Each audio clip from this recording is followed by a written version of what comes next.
Hi everybody, it's Samantha from the Dancing Soap Dish here. I hope you're well. It's time for the next installment of the 2024 Stamped Soap Challenge. So in honor of Valentine's Day, which is just around the corner, I picked up this beautiful set of heart-shaped cookie molds. So a cutter and some cookie stamps. I just bought them online. I think they're pretty cute. I'm really loving the little patterns here on the hearts. They're really lovely, and this is a really good cutter too. It's got, you know, it fits really snug. The stamp fits nice and snug in the cutter, and it's got a really wide area that'd be really good for sticking to some resin tape to make a bar of soap. But there's just one problem with this cute little set, and that is that there's only one cutter, but there's 5 stamps, and normally I use the cutters to make the soap bars and then stamp them. But that's okay. Today I'm going to show you an easy alternative, which means we can use the stamp without needing the cookie cutter. So here's a reminder of last month's project. I'm going to use a very similar technique this month. I really love the fine and delicate lines of this project, and I wanted to do something similar this time round. So I came up with these. So these are rose gold inlaid heart soap bars. So I have used the stamp to put an impression in the center of the soap bar, and I've painted it with mica, and I've gotten these really fine, delicate designs. And the rose gold mica is just gorgeous. They have a beautiful shine. They're just lovely. So it's a transparent bar. You can see the design on both sides. And the design, you wouldn't be able to get a design that fine if you made an embed. It would melt. So when you tried to incorporate it in the hot melt and pour soap base, it would melt and smudge, and you just can't get fine lines like that with an embed. So I've done this technique instead, which is using the stamp and then painting the embossed pattern with mica. And I think the results are just stunning. I love the fact that you can see the pattern on both sides. The mica is beautiful and shimmery. You can't, the photos aren't really doing them justice. There's no glitter in these. The glitter that's shining through is actually from the background that I'm using here. But this is them in the morning sunshine, and they are just glorious. So just a reminder about the Stamped Soap Challenge. This is February's installment. Basically, I've challenged myself for every month of 2024 to come up with a different stamped soap project. So we're going to get started on this one. Let's go. So first of all, I'm weighing out some ultra clear melt and pour soap base. Enough to make 4 half bars. So if you want to make 4 3-ounce bars of soap, then melt yourself 6 ounces here and put 1.5 ounce into each of the cavities. If you're using metric and you want to make an 80-gram bar of soap, melt 160 grams and put 40 grams into each cavity. Don't forget to add a few extra cubes for wastage. That's very important. Melt your soap in a microwave in short 30-second bursts. This here, I am not going to color or scent this soap base. I'm going to leave it as it is. I'm just going to give it a very gentle stir to make sure that it is fully melted and that there's no little cubes left in the bottom. I've set my round cavity soap mold on top of an oven tray and then put that on top of a set of kitchen scales. And I've got some isopropyl alcohol on hand to pop my bubbles. And I'm going to weigh out even bars. So I'm setting the scales to 0 in between pouring each bar. I want each bar to be exactly the same weight. And I'm also spraying with alcohol as I go, just to remove any surface bubbles. Once that has set, then it's time to bring in my beautiful cookie mold set. I really like this one. I really like this checkered stamp. It's lovely.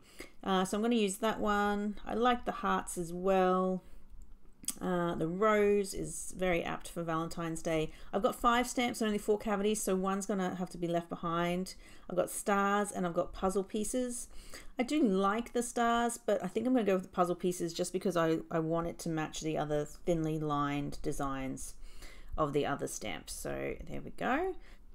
So here I am just positioning my stamps exactly where I want them. You can see this soap has set solid now. It's still a little bit warm, but it's definitely solid all the way through. You don't want the bottom to be a little bit melty because then that can give you problems. So yeah, take a bit of time just to make sure your stamps are positioned exactly where you want them, in the center of your soap. You'll also need a small headed hammer, which I've got here, and I'm going to use the hammer just to hammer this stamp into the surface of the soap. So here we go here. Here's our first one. This is the puzzle pieces. It's hard to see it because it's in clear soap, but give them a really good stamp. So tips for hammering: make sure you do a lot around the center. It's really easy to hammer in the sides, but around the center where the handle is often very tricky. So make sure that you give that some extra attention. If you're not happy, you can take the stamp away and have a look. If you're not happy, you can reposition it. Make sure you get it right in exactly the same spot and keep hammering. That's not an issue. And here we go. In no time at all, I have hammered all 4 stamps and have these beautiful heart designs embossing the surface of my soap. So the next step is to add some mica to the design. Today I am using this beautiful rose gold mica. You can buy rose gold mica or you can make it yourself. So I made this color myself. It is a combination of pink and gold, so a raspberry pink and this gold here. It's not like a yellowy sparkly gold. It's sort of like a muted gold, but those 2 colors mixed together has made this beautiful rose gold mica. You got to check out my mica mixing video. I made a mica mixing video that explains it all. I'll put a link in the description. I also have some isopropyl alcohol. I have a little mixing bowl, just a pinch bowl, and a very fine paintbrush, as fine as you can get preferably. And what I'm going to do is I'm going to put the mica into the bowl and just add a few drops of isopropyl alcohol. I'm not measuring any of this. Basically, the mica just needs to be wet. It needs to be wet enough so that it can be used as a paint. I mean, the isopropyl alcohol evaporates really, really quickly, so this will thicken up and I'll have to add some more alcohol at some point, but that's okay if you just keep adding and mixing. Like I said, it just has to be liquid enough so that when I put my brush down onto the design, that it flows into the little sort of creases of the design, into the parts of the soap that have been stamped and embossed. And then that way you can just load up your brush and just push the mica into all the little lines of your designs. I'm doing these little hearts here. And that's really all it takes. It doesn't matter if you go outside the lines, we'll be able to give them a clean up later. What does matter is that all the lines are filled evenly and all the way to the top, and are filled with as much mica as you can fit in them, basically. So here I am. I've mixed myself some more because I ran out of that quite quickly, and I'm just going around the design, adding some more alcohol when I need to, and just making sure that every little groove in this soap is filled with this mica paint. Now, this mica paint's going to dry fairly quickly, and that's fine. I want it to be dry when I add the next layer. And as it dries, give it a check. You'll be able to see a bit more clearly if you have enough mica in each of the lines. If you can see through it a little bit, then you need to add more mica. and just make sure that all the lines of your design are evenly filled with the mica. So what's happening here is I'm actually running out. I used all the mica that I had left, but because I mixed it myself, that's not a problem. I'm actually just going to mix some more. So this is 3 parts gold to make this rose gold color, 3 parts gold to 1 part raspberry pink. So I'm using a little mica spatula here. It's a tiny little spoon. I think it's 1/32 of a teaspoon. And as long as you use, the same sort of measurement, whether it be a teaspoon or a mica spoon, as long as you keep the ratio the same, you should be able to get the same color every time, which is what I've done here. I've just mixed this color again, and as you can see, it's exactly the same color as it was before. So that's great. So what you do is I've just put it in this little canister here, and the easiest way to blend it is actually to give it a shake. Just give it a shake and a bit of a tap, and make sure it's all mixed. And then if you open it up, you can see that you've got some more rose gold mica. So it's a really great way, mixing your own micas is a really great way to get a whole bunch of color without having to spend a ton of money buying all different colors of mica.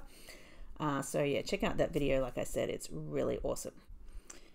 Once the mica is dry, it's time to give it a clean up. So I have some little Q-tips here. I also have a clean, dry cloth, preferably fresh out of the packet. And what I'm doing is I'm buffing the surface of the soap and buffing all that mica that is sitting in the areas that aren't in the grooves of the stamp. So that way you can clean up the surface of the soap and yet have the mica still sitting in all those little grooves there. I'm using the Q-tips to do a few of the finer areas. I've noticed here with this rose one that the center isn't actually deep enough and the mica is not staying in there. But what I was actually able to do is stamp it again, even at this late stage, and just make that center part a little bit deeper, and then add this mica here. So it's not a problem. So I really love how versatile these stamps are. I mean, you can really make sure there's no like getting to the end and going, oh, I made a mistake, or oh, there's not enough here. You can actually sort of make changes as you go or adjust it as you go. Stamp again, even when you've already painted. Sure, I took a bit of that paint off. It got stuck to the stamp, but that's fine. I'm just replacing it now and making sure that I'm happy with that rose design and that the mica in the center of the design is as thick as the mica on the outside of the design. And there we go. I think I'm pretty happy with that. They look pretty good.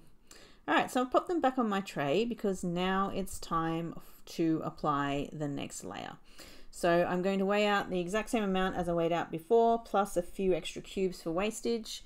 I'm going to do the second half of each of these soap bars. This time I am going to scent it and color it. So I'm giving it a good stir there just to make sure it's all melted. I'm adding some citrusy and floral essential oils. Here, a beautiful sort of Valentine's Day scent, some orange, some tangerine, but also some lavender and magnolia, a great combination. It has set my soap a little bit slightly off color. It's no longer clear, but that's fine. I have here also some red soap dye. I'm just going to add 1 drop, just 1 drop. Yes, this is a soap dye, and yes, there is a good chance that the color will bleed or migrate, but because of how I've designed the soap, that's not a problem. I mean, I've got a clear layer and a colored layer. If the color seeps into the clear layer, it's really not a problem. It's not going to be noticeable. It's still going to be a transparent soap. So you can use your soap dyes to do this project with confidence that it's not going to mess up your project after a couple of weeks. So I'm happy with the color. I'm happy with the scent. Again, I've set my mold on top of a tray, on top of some scales, so I can weigh out even bars. And I'm going to start pouring this. Whatever you do, do not pour hot soap on top of your mica designs. I'm pouring it onto the spoon, and I'm also using the spoon to direct the soap into the area above the heart where there is no mica, and just letting it flow gently over the mica so as not to disturb it.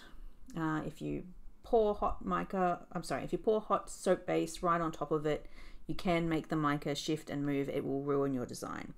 So that's why I'm pouring it onto the spoon and also directing it away from the design, just to sort of a section of the mold where there is no mica. Resetting my scales to 0 in between pouring each soap bar, and that is it. A little spray with alcohol to get rid of any bubbles, and they are done. So it's a good hour later, and these are set. I'm going to pop them out of the mold.